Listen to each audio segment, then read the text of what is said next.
आदाब, नमस्कार। मैं हूं शकील अहमद और आप देख रहे हैं न्यूज़ MX। मध्य प्रदेश के उज्जैन में परसों रात जो पूरा बवाल हुआ है भारत के चैंपियनशिप जीतने के बाद, इस मामले में वहां की पुलिस से जो उम्मीद की जा सकती है उसी तरह से कार्रवाई की जा रही है। 12 लोगों को गिरफ्तार किया गया है। 12 के 12 मुसलमान हैं और उसमें 4 वो हैं जो इंजर्ड थे, मारपीट में इंजर्ड थे, उनको भी गिरफ्तार किया गया है।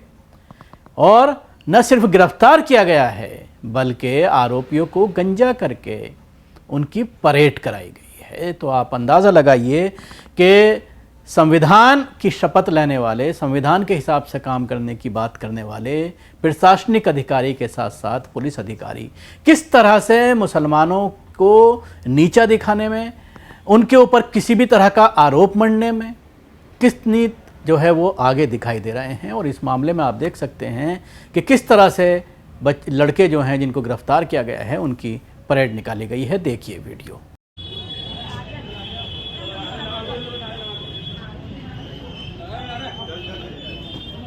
चलो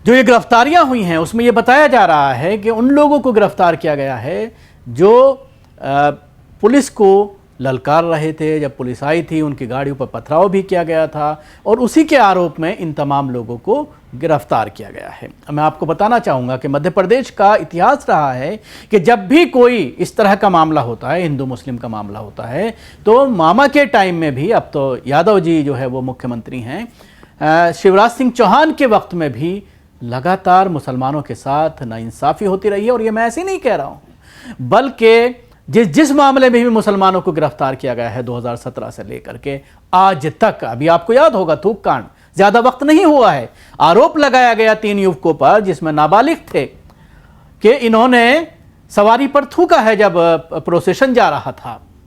और उसके बाद न सिर्फ उनको गिरफ्तार किया गया बल्कि घर पर बिल्डोजर चला दिया गया।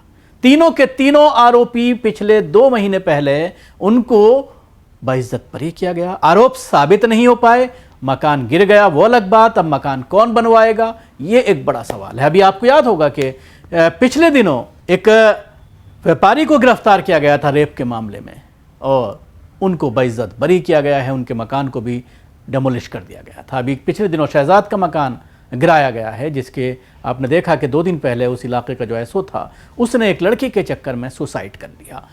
इसके साथ ही 2017 में हिंदुस्तान और पाकिस्तान का मैच हुआ, पाकिस्तान जीत गया और मुसलमानों के ऊपर यह आरोप लगाया गया कि मुसलमानों ने पाकिस्तान जिंदाबाद के नारे लगाए हैं।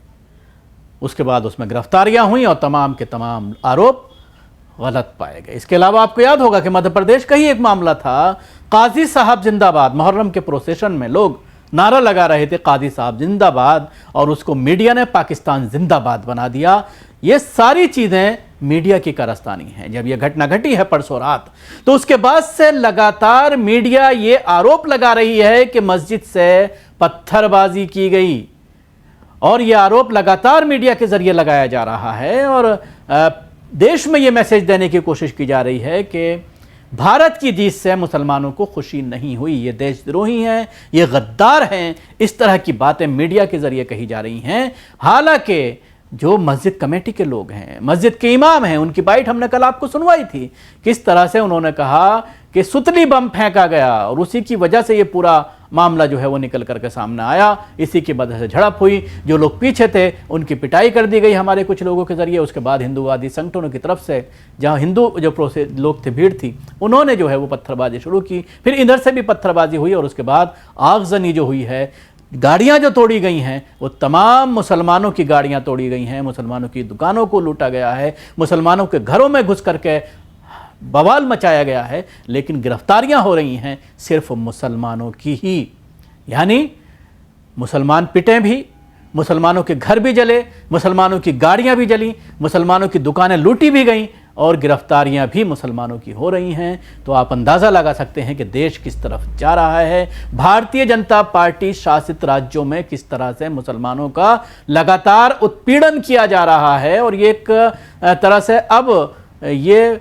माहौल बन गया है कि मुसलमानों के ख़िलाफ़, पुलिस वालों के जहनों में कि मुसलमानों के ख़िलाफ़ आप कुछ भी करते रहिए, उनकी तरफ से कोई कानूनी कार्रवाई नहीं होने वाली। अगर करेंगे भी तो कोर्ट हमारे साथ हैं, आला अधिकारी हमारे साथ हैं, नेता हमारे साथ हैं, मुख्यमंत्री हमारे साथ हैं, इसलिए जो चाहें करें, और ये सब करने के बाद ही हमारा जो है वो प्रमोशन हो सकता है।